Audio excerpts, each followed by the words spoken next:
Hey guys, and welcome back. This is LG Shaft, and we're covering the ASUS 2012 summer event. It's been a pretty interesting event. This is game number 2 between Idra and PuMa.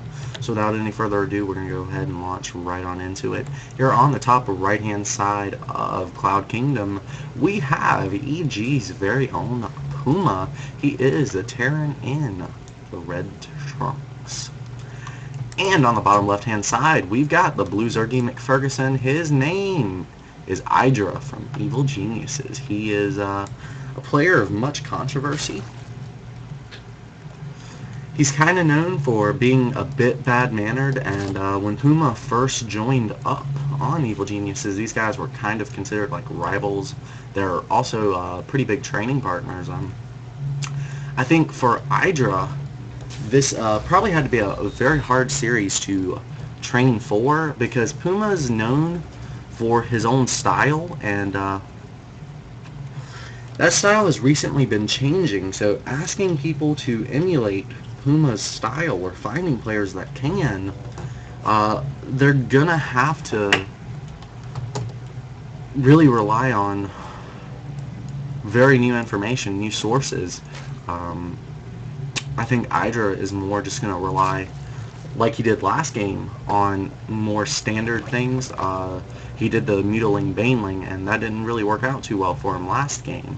So I don't really know what he's going to have up his sleeve, but it has to be something awesome. Has to.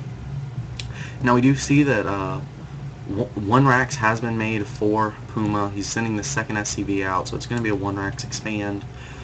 Just as we saw last game. Now the question now becomes, when does he get these gas?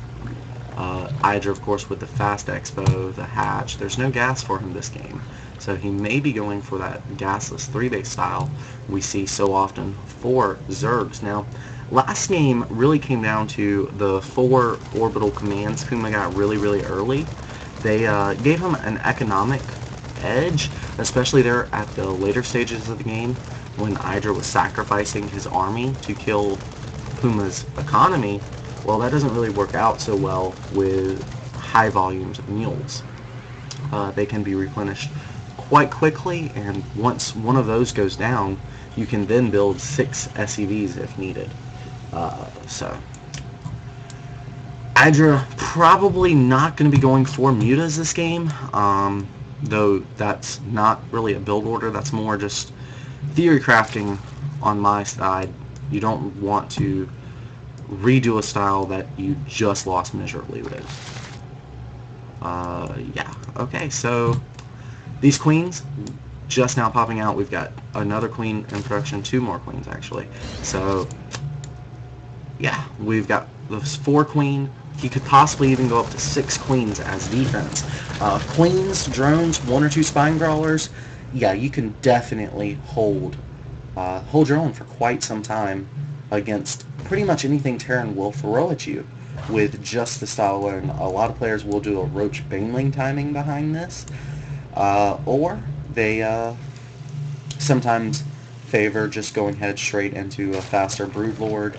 Now here's the drone being sent out here, about 6 minutes for Idra. Now this is a little bit slower than the ZVP 3-base, but it's a little bit safer as well. Again, Terrans are doing a very defensive style these days, so Zergs feel completely safe doing this. Now PuMa's going to apply a little light pressure. He's got an SCV, that means a bunker, and 5 Marines are on the way, 3 more following up as reinforcement.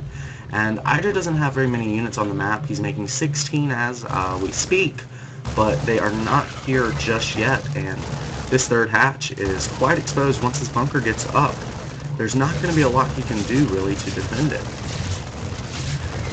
Big issue right now for Idra is just not having creep spread over here to this 3rd. Getting these queens here a little bit quicker. Well, he's still going to be safe, but he's made so many lings. So many lings have been forced by PuMa that Idra's only 9 harvesters up, and I want to point out how effective mules are. Each mule is worth about 4 drones. So that's 8 drones. That's only a 2 drone lead for Idra. He's got all these lings with not much that can be done with them. He's lost a couple of queens. Let's take a look how many. He's still got 3 queens on the map. He's remaking the one he lost. Lings still getting cleaned up here by Marines. Yeah, not looking good here for our Zerg hero. Alright, so this hatchery is getting targeted down now that there is a queen being made. It may pop before this hatchery falls, but there's still lings being made that can continue to buy some time.